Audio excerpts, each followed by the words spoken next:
الحمد لله نحمده ونستعينه ونستغفره ونؤمن به ونتوكل عليه ونعوذ بالله من شرور أنفسنا ومن سيئات أعمالنا من يهد الله فلا مضل له ومن يضلل فلا هادي له نشهد أن لا إله إلا الله وحده لا شريك له ونشهد أن سيدنا ونبينا ومولانا محمدا عبده ورسوله صلى الله تعالى عليه وعلى آله وأصحابه وأتباعه وأزواجه وذرياته وبارك وسلم تسليما كثيرا كثيرا أما بعد.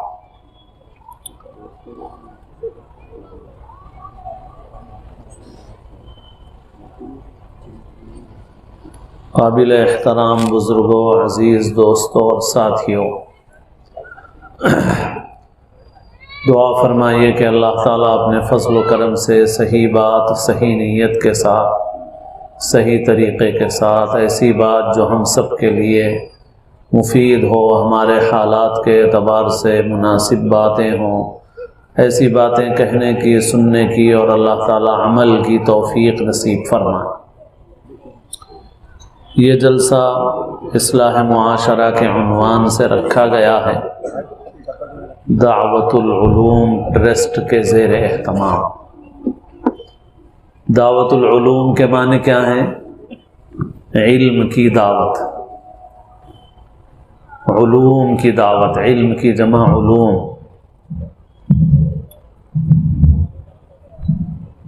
اور ابھی ذہن میں آئی یہ بات کہ بھئی اصلاح معاشرہ اور دعوت العلوم میں کیا ربط و تعلق ہے؟ تو اس دنیا میں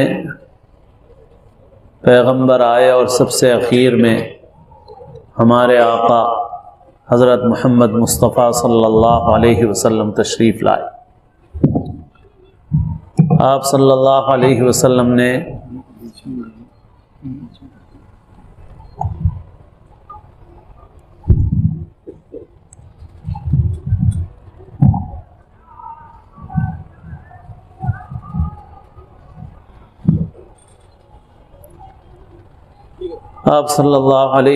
ایسے وقت دنیا میں تشریف لائے جبکہ دنیا ظلمتوں سے، اندھیروں سے بھری ہوئی تھی۔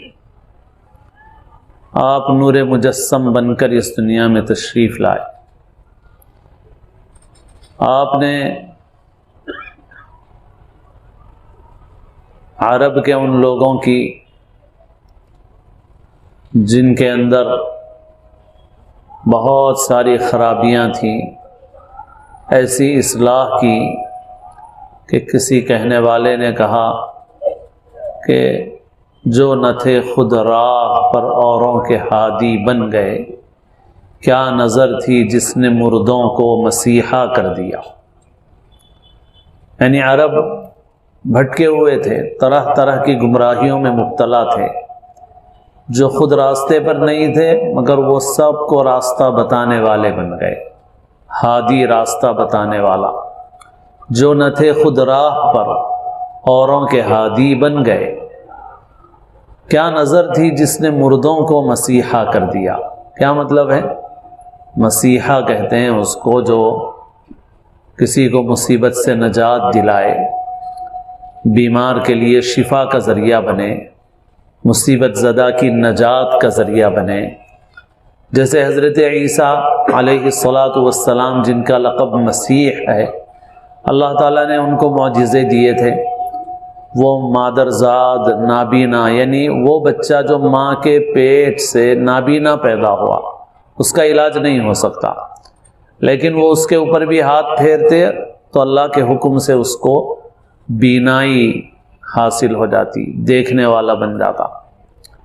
اور کوڑھی کا مریض، کوڑھ کا مریض، کوڑھی جس کا علاج اس زمانے میں کوئی نہیں کر سکتا تھا، حضرت عیسیٰ علیہ السلام اس پر ہاتھ پھیرتے تو اس کو اللہ کے حکم سے شفا ہو جاتی۔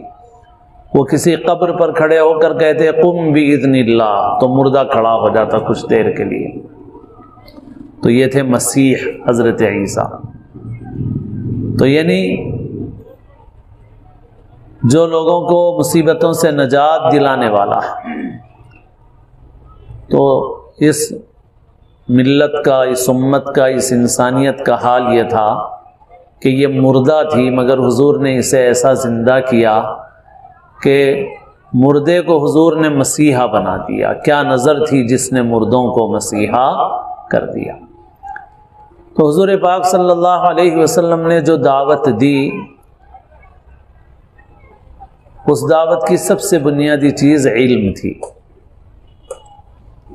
تو لہٰذا یہ دعوت العلوم اور اصلاح معاشرہ، اس کے اندر بہت بنیادی جوڑ اور رابطہ ہے۔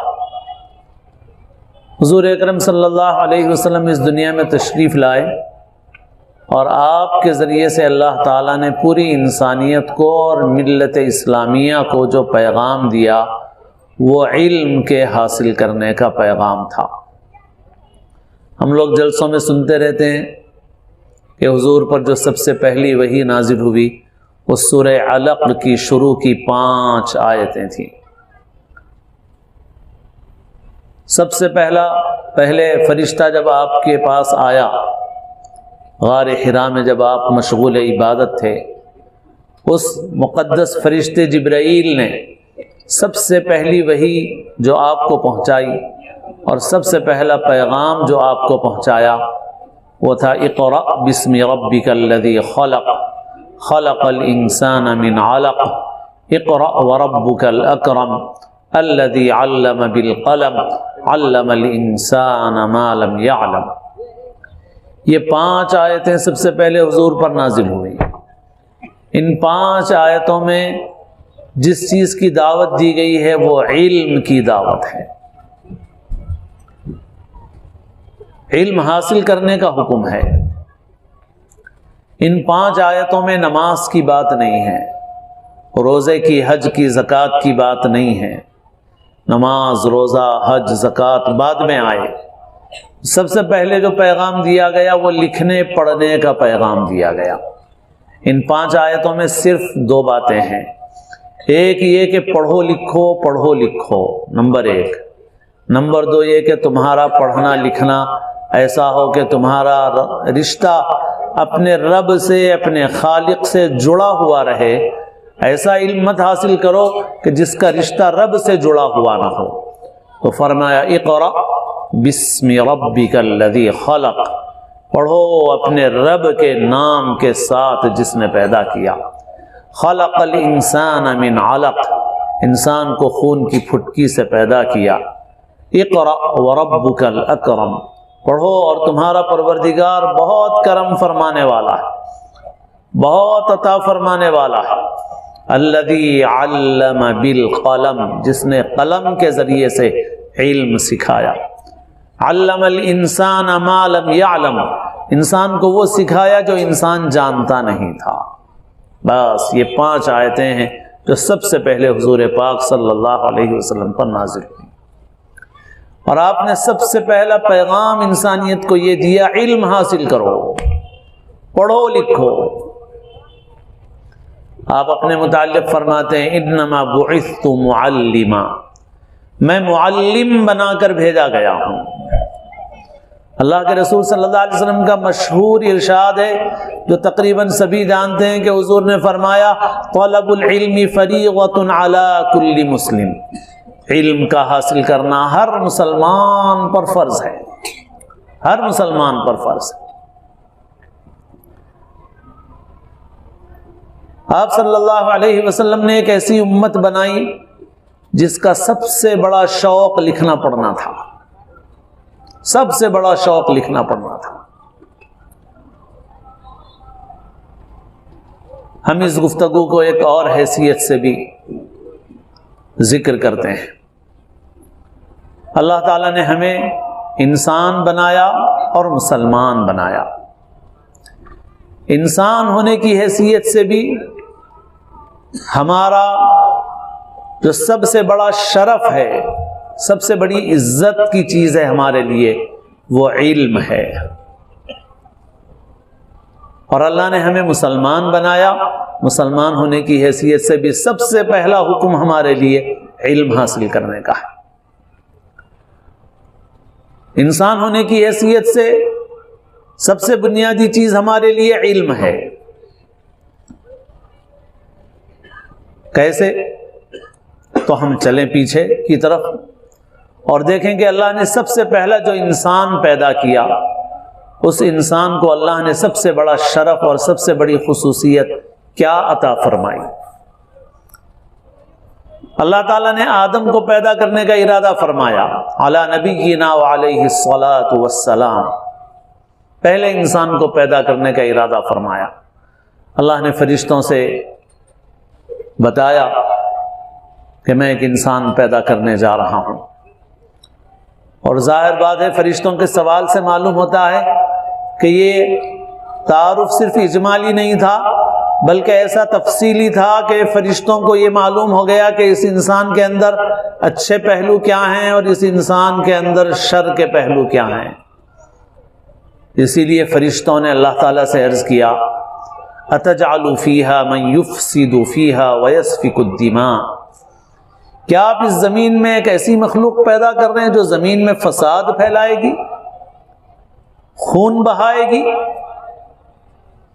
تو اللہ تعالیٰ نے فرمایا وَنَحْنُ نُسَبِّحُ بِحَمْدِكَ وَنُقَدِّسُ لَكَ، اور اے پروردگار ہم تو موجود ہیں اور آپ کی تسبیح اور پاکی بیان کرتے ہیں، آپ کے حکموں کو پورا کرتے ہیں، بال برابر آپ کے حکم کی نافرمانی نہیں کرتے، پھر آپ ایک ایسی مخلوق کیوں پیدا فرما رہے ہیں جو نافرمانی بھی کرے گی، فساد بھی کرے گی، خونریزی بھی کرے گی؟ تو اللہ تعالیٰ نے فرمایا انی اعلم ما لا تعلمون، میں وہ جانتا ہوں جو تم نہیں جانتے ہو۔ بس اتنا کہا۔ پھر اللہ تعالیٰ نے حضرت آدم کو پیدا کیا۔ حضرت آدم کو پیدا کرنے کے بعد اللہ نے فرشتوں کے سامنے آدم کو پیش کیا کہ یہ ہے آدم جس کے پیدا کرنے کی میں نے تم کو پہلے سے اطلاع کی تھی، اور جس پر تمہیں اشکال ہو رہا تھا کہ اس آدم کو کیوں پیدا کیا جا رہا ہے، یہ ہے وہ آدم۔ پھر اللہ تعالیٰ نے حضرت آدم کی ایک خصوصیت بتائی۔ وہ خصوصیت کیا بتائی؟ یہ نہیں بتایا آدم کی ناک ایسی ہے، آنکھیں ایسی ہیں، ہاتھ پیر ایسے ہیں، حالانکہ یہ 3.5 گز کا انسان اپنے اندر ایک پورا عالم رکھتا ہے، اس وجہ سے انسان کو عالم اصغر کہا جاتا ہے، پورا عالم اس کے اندر سمٹا ہوا ہے۔ خدا کی قدرت کے بڑے نمونے ہیں انسان کے جسمانی نظام کے اندر، لیکن اللہ تعالیٰ نے اس جسمانی نظام کی خوبیاں نہیں بتائی فرشتوں کے سامنے۔ اللہ تعالیٰ نے کون سی چیز فرشتوں کے سامنے ظاہر کی؟ اللہ تعالیٰ نے، مفسرین کہتے ہیں سمجھانے کے لیے، تعبیرات کو پوری طرح سے آپ یہ نہ سمجھیں کہ بالکل منوان منطبق ہوں گی، تفہیم کے لیے اس کو کچھ الگ انداز سے بیان کیا جاتا ہے۔ یوں سمجھیے کہ ایک کلاس ہوئی، اس کلاس کے اندر کچھ علم سکھایا گیا، اور بعض مفسرین کہتے ہیں کہ قرین قیاس یہ ہے کہ اس کے اندر فرشتے بھی موجود تھے۔ جیسے دیکھیے آپ کلاس میں کوئی ٹیچر پڑھاتا ہے، پڑھانے کے بعد بچے مثال کے طور پہ 30 بچے ہیں کلاس میں، ٹیچر نے 1 گھنٹہ پڑھایا، پڑھانے کے بعد ٹیچر سوال کرتا ہے کہ بھئی کس کو سمجھ میں آیا، کون بتائے گا بھائی؟ تو 30 کے 30 بچے ہاتھ نہیں اٹھاتے۔ اس میں سے کچھ بچے ایسے ہوتے ہیں جو بہت تیز ہوتے ہیں، بہت سمجھدار ہوتے ہیں، وہ ہاتھ اٹھاتے ہیں، ہم بتائیں گے۔ تو ایسے ہی اللہ تعالیٰ نے اس تعلیم کے بعد اللہ تعالیٰ نے فرمایا، فرشتوں سے کہا کہ اے فرشتوں، یہ جو کچھ بتایا گیا ابھی ذرا تم بتاؤ، انبئونی باسماء ہؤلاء ان کنتم صادقین، ان چیزوں کے نام، ان کی حقیقتیں، ان کی جو تفصیل ہے وہ تم بتاؤ اگر تم سچے ہو۔ تو فرشتے اس کو کیچ نہیں کر سکے، اس کو لے نہیں سکے۔ فرشتوں نے کہا سبحانک لا علم لنا الا ما علمتنا انک انت العلیم الحکیم، آپ کی ذات پاک ہے، آپ نے جو علم دیا بس وہی ہم کو ہے، آپ ہی علم والے حکمت والے ہیں، ہم کو تو یہ معلوم نہیں ہے۔ تو اللہ تعالیٰ نے حضرت آدم سے کہا، جیسے کلاس میں بعضوں کا ٹیچر جو ہے اس کو کسی بچے پہ ناز ہوتا ہے تو دوسرے بچوں سے پوچھنے کے بعد جو بچہ اس کا پیارا ہوتا ہے، اس کے نزدیک سمجھدار ہوتا ہے، اس کا محبوب ہوتا ہے، تو ٹیچر اس سے کہتا ہے اچھا بیٹا تم بولو، تو پھر وہ بولنا شروع کر دیتا ہے۔ تو ایسے ہی اللہ تعالیٰ نے گویا فرشتوں نے جب کہہ دیا کہ ہم کو نہیں معلوم، لا علم لنا الا ما علمتنا، اللہ تعالیٰ نے آدم سے کہا یا آدم انبئہم باسمائہم، آدم تم بولو ذرا، آدم تم بتاؤ۔ بس حضرت آدم تقریر شروع کر دی انہوں نے، فر بولنے لگے۔ الرحمن علم القرآن خلق الانسان علمہ البیان، رحمان نے قرآن کا علم دیا، انسان کو پیدا کیا اور انسان کو بولنے کی صلاحیت دی، گویائی دی۔ خلق الانسان علمہ البیان، بولنے کی یہ صلاحیت جو انسان کو اللہ نے دی ہے یہ بہت خاص صلاحیت ہے جو اور جانداروں کے پاس نہیں ہے۔ بولی تو سب کی ہے، چیونٹی بھی بولتی ہے جیسے حضرت سلیمان کے واقعے میں ہے، لیکن بیان کی ایک خاص صلاحیت انسان کو دی گئی ہے۔ خلق الانسان علمہ البیان، تو وہ تو انسان اول تھے، ابو البشر، تمام انسانوں کے باپ۔ جب اللہ تعالیٰ نے فرمایا آدم تم بتاؤ، بس حضرت آدم نے بیان شروع کر دیا، تقریر شروع کر دی اور فر بولنے لگے۔ تو پھر اللہ تعالیٰ نے فرمایا فرشتوں سے الم اقل لکم انی اعلم غیب السماوات والارض واعلم ما تبدون وما کنتم تکتمون، کیا میں نے تم سے نہیں کہا تھا کہ آسمان و زمین کی ساری چھپی ہوئی باتوں کو میں جانتا ہوں، تم نہیں جانتے؟ تو حاصل کیا اس ساری گفتگو کا؟ اللہ تعالیٰ نے حضرت آدم کی ایک خصوصیت دکھائی۔ وہ خصوصیت کون سی تھی؟ وہ ان کے جسمانی نظام کی نہیں تھی، وہ ان کی عبادتوں کی بھی نہیں تھی، کیونکہ فرشتے عبادت میں حضرت آدم سے بہت بڑے ہوئے تھے۔ فرشتے ایسے ہیں کہ اللہ تعالیٰ حکم دے تو ہمیشہ سجدے میں پڑے رہیں، ہمیشہ رکوع میں رہیں، ہمیشہ قیام میں رہیں۔ انسان کہاں ان کا مقابلہ کر سکتا ہے؟ لیکن جو خصوصیت حضرت آدم کے پاس تھی اور فرشتوں کے پاس نہیں تھی، وہ خصوصیت تھی علم کی۔ جب کسی چیز سے اس کی خصوصیت ختم ہو جائے تو پھر اس کی قیمت بھی ختم ہو جاتی ہے، اس کی حقیقت بھی ختم ہو جاتی ہے۔ خصوصیت کو سمجھنے کے لیے ایک مثال جو ہم لوگوں کی سامنے کی مثال ہے، محسوس مثال ہے ہمارے سامنے کی۔ بہت ساری گاڑیاں ہیں، سائیکل موٹریں ہیں۔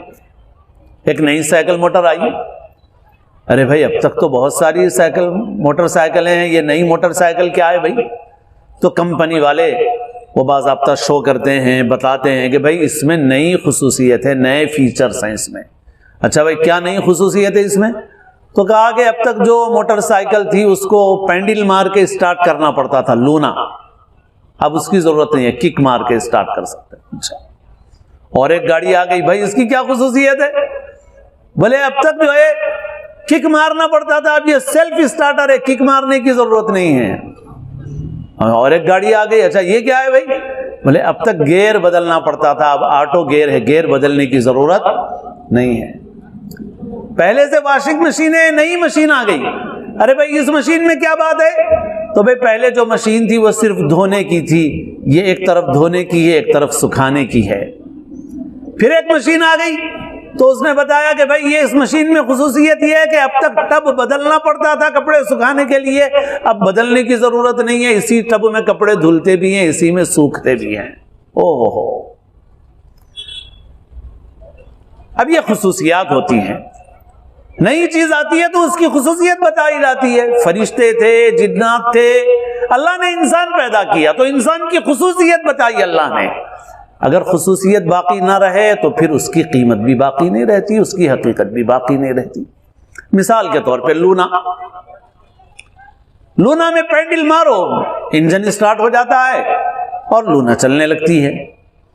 اب کوئی لونا انجن خراب ہو گیا، اس کا صاحب نکال دیا گیا، البتہ چین باقی رکھی گئی، پہیے باقی رکھے گئے اور پینڈل باقی رکھی گئی، اور ایک آدمی اس کو پینڈل مار کے چلاتا ہے.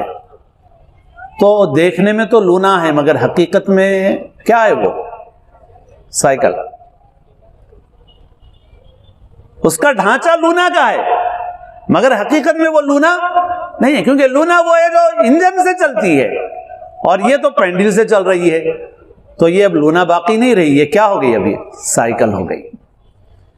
بس اسی طرح میرے دوستو، اگر انسان کے اندر علم نہیں ہے تو انسان باقی نہیں ہے. علم اگر نہیں ہے تو انسان نہیں ہے. یہ وہ لونا ہے جس کا انجن فیل ہو چکا ہے، خراب ہو چکا ہے. یہ وہ لونا ہے جو انجن سے نہیں بلکہ پینڈل سے چل رہی ہے. تو یہ انسان جو علم سے محروم ہے، دیکھنے میں انسان ہے مگر حقیقت میں انسان نہیں ہے. اور ایک مسلمان ہونے کی حیثیت سے بھی سب سے بنیادی چیز ہمارے لیے علم ہے. علم ہے. احادیث شریفہ دیکھ لو، علم کی اتنی فضیلتیں ہیں کہ کچھ پوچھئے مت. عبادت سے زیادہ فضیلت علم کی ہے. اتنے فضائل علماء کے لکھے گئے ہیں، حدیث میں بیان کیے گئے، اور سب سے پہلا پیغام حضور کے ذریعے سے جو دیا گیا وہ علم کا ہے.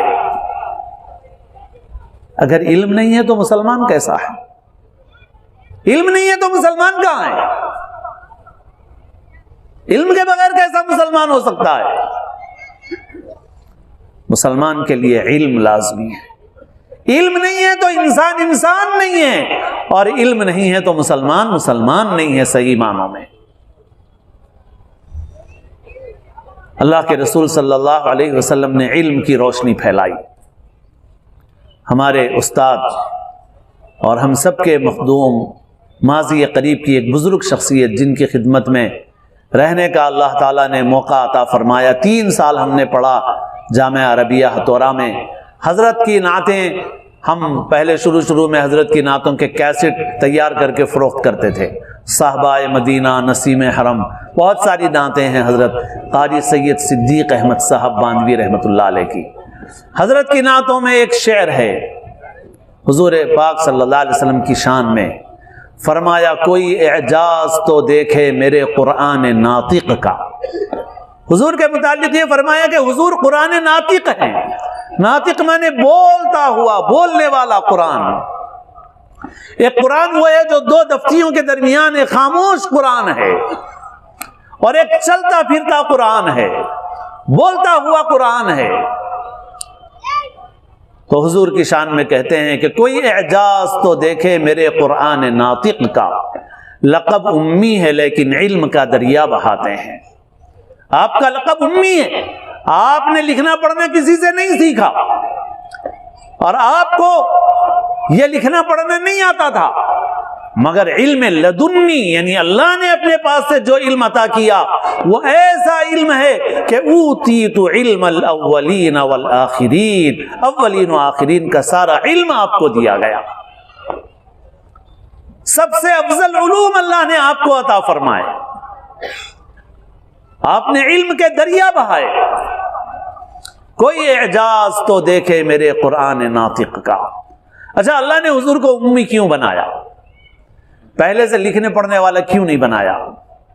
تو قرآن نے خود بتا دیا ہے، ما كنت تتلو من قبله من كتاب ولا تخطه بيمينك اذا لارتاب المبطلون. اس لیے کہ حضور پاک صلی اللہ علیہ وسلم کو جو سب سے بڑا معجزہ دیا گیا وہ معجزہ قرآن مجید کا ہے.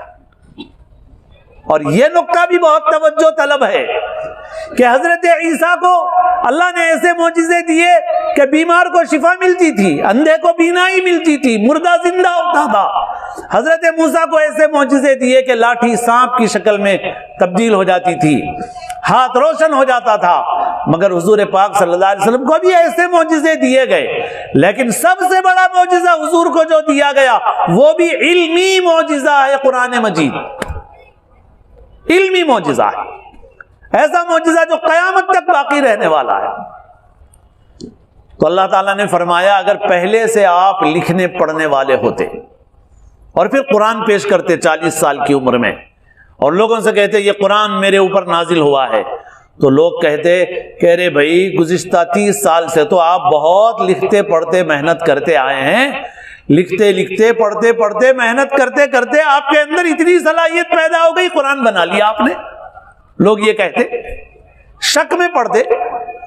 تو اللہ تعالیٰ نے آپ کو ایسا بنایا کہ 40 برس تک آپ ویسے ہی تھے جیسے مکے کے اور لوگ تھے، اور آپ لکھنا پڑھنا نہیں جانتے تھے، مگر پھر اللہ نے ایک ایسی کتاب نازل فرمائی آپ پر کہ دنیا کے سارے علم والے، فلسفے والے، حکمت والے گھٹنے ٹیکنے پر مجبور ہو گئے، اور آپ نے چیلنج کر دیا کہ اس قرآن کو اگر تم یہ سمجھتے ہو کہ میرا بنایا ہوا کلام ہے تو ایسی ایک صورت بنا کے پیش کر دو، مگر کوئی بنا کے پیش نہیں کر سکا آج تک۔ ایسا علمی معجزہ اللہ نے دیا۔ تو بہرحال کوئی اعجاز تو دیکھے میرے قرآن ناطق کا، لقب امی ہے لیکن علم کا دریا بہاتے ہیں۔ حضور نے علم کا دریا بہایا، اور عرب کے وہ بدو جو جہالت کے اندر تھے وہ ایسے بن گئے کہ پوری دنیا میں علم کے امام بن گئے۔ میں اب اپنی بات کو بہت مختصر کر کے سمیٹ کے لا رہا ہوں نتیجے کی طرف، جس کی طرف آپ کو متوجہ کرنا ہے۔ جیسے میں نے کہا کہ حضور نے ایک ایسی امت تیار کی تھی جس کا سب سے بڑا شوق لکھنے پڑھنے کا تھا، سب سے بڑا شوق۔ آج لوگوں کو کرکٹ کا شوق ہے، فٹ بال کا شوق ہے، اور اس سے بھی آگے بڑھ کے اب تو انتہائی گندے اور خراب اور بیکار قسم کے شوق ہو گئے ہیں۔ لیکن حضور نے جو امت تیار کی تھی اس کو سب سے بڑا شوق علم کا تھا، بس پڑھنے لکھنے کا، پڑھنے لکھنے کا، پڑھنے لکھنے کا۔ قرآن کے علوم میں بھی زندگیاں لگیں، حدیث کے علوم میں بھی زندگیاں لگیں، اور پھر اس کے ساتھ ہی ساتھ دنیا کے وہ فنون جن سے انسان اس دنیا کی زندگی میں فائدہ اٹھاتا ہے، مسلمان اس میں بھی لگے، اور اتنا لگے اتنا لگے اتنا لگے کہ چند سو سال گزرنے کے بعد مسلمانوں کی ایک حکومت تھی اسپین میں، اندلس میں۔ جس وقت اسپین میں، اندلس میں مسلمانوں کی حکومت تھی، مسلمان علم حاصل کر رہے تھے، دین کا علم بھی حاصل کر رہے تھے، دنیا کا علم بھی حاصل کر رہے تھے، سائنس کے علم میں بھی مسلمان سب سے آگے تھے۔ جس وقت مسلمان اس عروج کے دور میں تھے، یہ جو عیسائی آج دنیاوی علوم و فنون میں آگے بڑھے ہوئے ہیں، عیسائیوں کے نزدیک سائنس سیکھنا ایسا جرم تھا کہ اگر کوئی عیسائی سائنس کی تعلیم حاصل کرتا تو کلیسا اور گرجا کے لوگ اس کو سولی پہ لٹکا دیتے تھے۔ آج دنیا کی ترقی کے اعتبار سے جیسے ہم امریکہ پہ نظر ڈالتے ہیں، یورپ پہ نظر ڈالتے ہیں، جرمنی فرانس پہ نظر ڈالتے ہیں، چائنا اور دوسرے بہت سے ممالک پر نظر ڈالتے ہیں، کیا دنیا کی ترقی ہے بھائی وہاں پہ۔ یہی معاملہ اس وقت اسپین کا تھا، اور عیسائی ملک یعنی یورپ ایسا پچھڑا ہوا تھا جیسے آج افریقہ پچھڑا ہوا ہے، اور اسپین ایسا تھا جیسے آج امریکہ، یورپ اور ترقی یافتہ ممالک ہیں، اور دنیا کے عیسائی مسلمانوں کے ملک کو اس نظر سے دیکھتے تھے۔ یعنی مسلمان دین کے علم میں بھی آگے بڑھے اور دنیا کے علوم میں بھی اتنے آگے بڑھے کہ کوئی مسلمانوں کا مد مقابل نہیں تھا، کوئی مد مقابل نہیں تھا۔ مگر پھر ہمارے گناہوں کی نحوست اور اعمال کی شامت ہمیں زوال آ گیا، اور دنیاوی علوم و فنون کے اعتبار سے بھی ہماری وہ کتابیں یورپ منتقل کی گئی، اور یورپ میں عیسائیوں نے اپنے مذہب کو اپنی زندگی سے الگ کیا، کیونکہ ان کا مذہب ان کو سائنس سیکھنے کی اجازت نہیں دیتا تھا۔ ہمارا مذہب ویسا نہیں ہے. ہمارے مذہب نے شروع سے علم کی ہمت افزائی کی، مگر عیسائیوں نے جب یہ دیکھا کہ مسلمان آگے بڑھ گئے اور ہمارا مذہب ہم کو سائنس نہیں سیکھنے دیتا، تو انہوں نے کہا کہ سیاست الگ ہے اور مذہب الگ ہے، گرجا اور کلیسا الگ ہے اور حکومت کے ایوان الگ ہے. لہٰذا انہوں نے اپنے مذہب کو اپنی عام زندگی سے کنارے کر دیا. اور پھر اس کے بعد مسلمانوں کے پاس سے جو کتابیں یورپ میں پہنچی اور آج تک اس کے نسخے لندن کی لائبریریوں میں موجود ہے، اس کے یورپ کے کی زبانوں میں ترجمے کیے گئے، اور اہل یورپ نے مسلمانوں کی لکھی ہوئی ان تحقیقات کو پڑھ کے آج یہ ترقیاں حاصل کر لی ہیں. دنیا کے اعتبار سے بھی یہ ترقیاں آج مسلمانوں کی مرہون منت ہیں. مگر میرے دوستو، بات جو عرض کرنے کی ہے آپ سے وہ یہ ہے کہ تھے تو وہ آبا تمہارے ہی مگر تم کیا ہو. تھے تو وہ آبا تمہارے ہی مگر تم کیا ہو. سوال یہ ہے، اب میں بہت لمبی بات نہیں کرتا، تھوڑی سی بات کرتا ہوں، آنکھوں کے سامنے کی بات کرتا ہوں، میری عمر کے لوگوں کے لیے اپنے مشاہدے کی بات کرتا ہوں. ہمارا وطن ایک چھوٹا سا گاؤں تھا ہمارے والدین کا. میں بھی 7 سال کی عمر میں 2 سال گاؤں میں رہا. اور جو لوگ گاؤں سے، یہاں بھی گاؤں سے آئے ہوئے بھی لوگ ہیں، جو گاؤں میں جس ذات کے لوگ، میں نام نہیں لینا چاہتا، اور بعض نام ایسے ہیں کہ ان کو لینا قانوناً جرم قرار دے دیا گیا ہے، جس ذات کے لوگ ہماری بھینسوں کو دھوتے تھے، ہمارے جانوروں کا گوبر اٹھاتے تھے، جو ہمارے سامنے چپل پہن کے نہیں کھڑے ہوتے تھے، جو ہمارے سامنے بیٹھ نہیں سکتے تھے، جن کی بستی گاؤں سے الگ ہوتی تھی، آج وہ پڑھنے لکھنے میں مسلمانوں سے آگے بڑھ گئے ہیں، دنیاوی تعلیم میں مسلمانوں سے آگے بڑھ گئے ہیں، آج وہ بڑے بڑے عہدوں پہ ہیں. ہماری عمر تو 50 کے آس پاس ہے، جن کی عمریں 70-80 سال ہیں، اور جنہوں نے یہاں ہمارے عروج کا دور دیکھا ہے، انہوں نے تو کیا کچھ انقلاب نہیں دیکھا. کیسا یہ انقلاب ہے، دیکھ کے دل کباب ہے. وہ جو ہمارے نوکر چاکر تھے، آج ایجوکیشن میں، تعلیم میں ہم سے آگے بڑھ گئے، نوکریاں ان کی ہیں، ملازمتیں ان کی ہیں، عہدے ان کے ہیں، اور آج ہمیں ضرورت پڑتی ہے تو ہم ان کے سامنے جا کے ہاتھ جوڑتے ہیں. ہم یہاں حیدرآباد میں بچپن گزارتے تھے، فیض العلوم میں پڑھتے تھے، اطراف میں بہت سے لمباڑا قبیلے کے لوگ رہتے تھے، تعمیرات میں کام کرتے تھے. میں اپنے ہم عمر لوگوں سے پوچھتا ہوں کہ ہم بچپن میں جن لمباڑا لوگوں کو دیکھتے تھے، آج ان کی عورتوں نے لباس چھوڑ دیا، اور اس وقت وہ نمایاں نظر آتے تھے اپنے لباس کی وجہ سے. میں پوچھتا ہوں ان لمباڑوں میں کتنے % لوگ پڑے ہوئے ہوتے تھے؟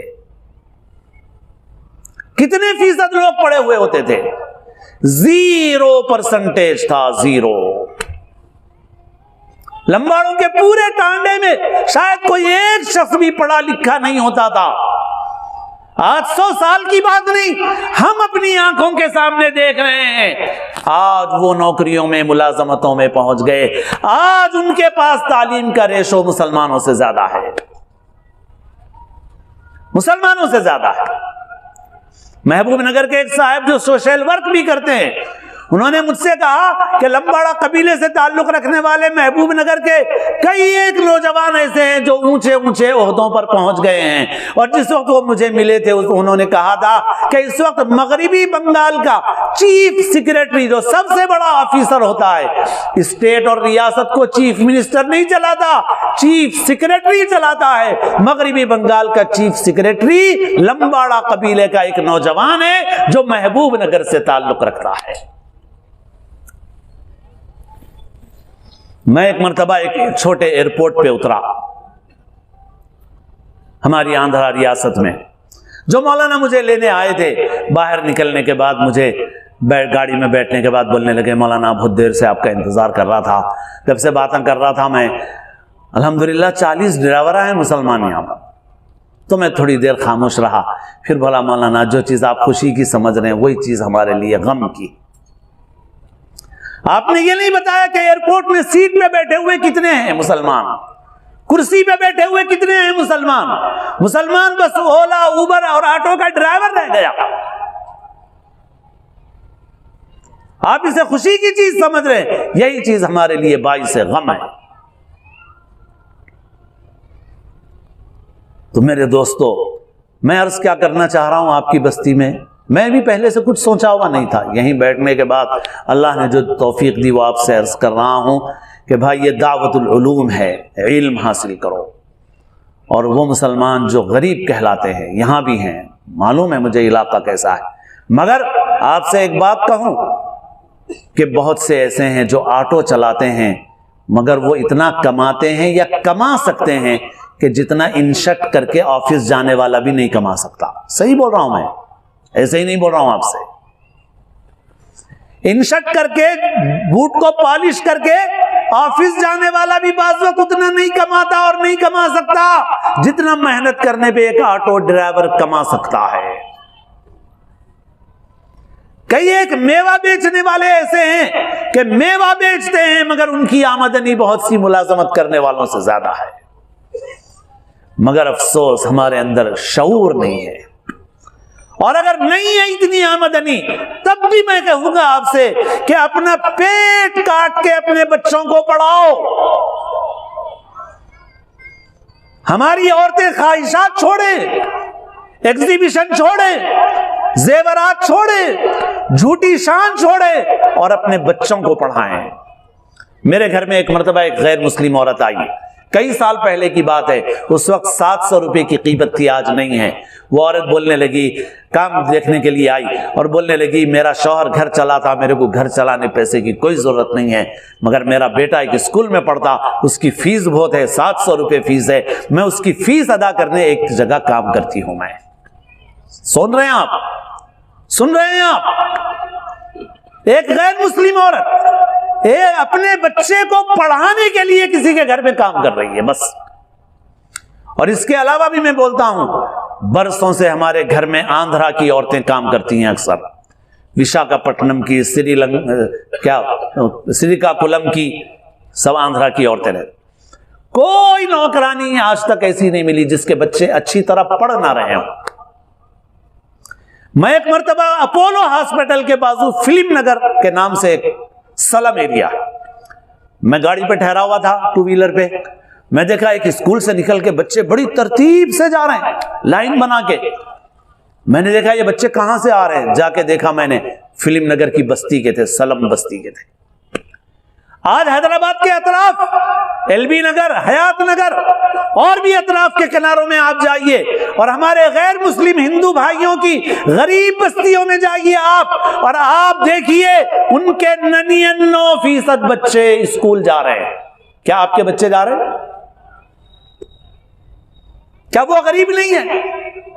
ان کے 99% جا رہے، آپ کے نہیں ہیں. آپ کا حال الٹا ہے، آپ کا حال الٹا.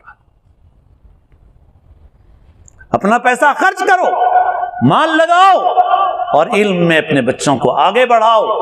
جو علم حاصل نہ کرے وہ کیسا انسان ہے، جو علم حاصل نہ کرے وہ کیسا مسلمان. قربانی دو اس کے لیے، محنت کرو، مشقت اٹھاؤ، مگر اپنے بچوں کو علم سے آراستہ کرو. یہ علم ایسی روشنی ہے کہ سارے معاشرے کی اصلاح اس کے ذریعے سے ہو جائے گی. یہ روشنی آئے گی، اندھیرا ختم ہوگا تو اچھے برے کی صحیح غلط کی تمیز پیدا ہوگی. اس ملک کے حالات کا بھی بہت شدید تقاضا ہے. مولانا محمود مدنی صاحب کا بھی ایک ملفوظ گزرا تھا. مولانا نے فرمایا تھا اس ملک کے مسلمان 20 سال کے لیے اپنا 1 پوائنٹ ایجنڈا بنائیں، ایک نکاتی ایجنڈا، وہ ہے تعلیم تعلیم تعلیم تعلیم تعلیم تعلیم. اپنے بچوں کو پڑھاؤ، علم کے میدان میں آگے بڑھو، دین کا علم حاصل کرو اور دنیا کے علوم و فنون بھی اپنے دین و ایمان کی حفاظت کے ساتھ وہ ہمارے لیے منع نہیں ہے، بلکہ وہ بھی ہمارے ہی آباء و اجداد کا ورثہ ہے۔ اللہ تعالی ہم سب کو صحیح علم، صحیح سمجھ نصیب فرمائے، ہمارے معاشرے کی اصلاح فرمائے۔ اللہ تعالیٰ ان بستیوں کو علم سے منور اور آباد فرما دے، اور اس ٹرسٹ کے لوگوں کے جو مقاصد حسنہ ہیں، جس کے لیے یہ فکر مند ہے، اللہ تعالیٰ ان تمام مقاصد حسنہ میں بے حد کامیابی نصیب فرمائے، آسانیاں اللہ تعالیٰ نصیب فرمائے، ہر قسم کی رکاوٹوں کو، پریشانیوں کو اللہ تعالیٰ دور فرمائے۔ اللہ تعالیٰ ہم سب کو اپنے اپنے وقت پر حسن خاتمہ نصیب فرمائے۔ وآخر دعوانا ان الحمد للہ رب العالمین۔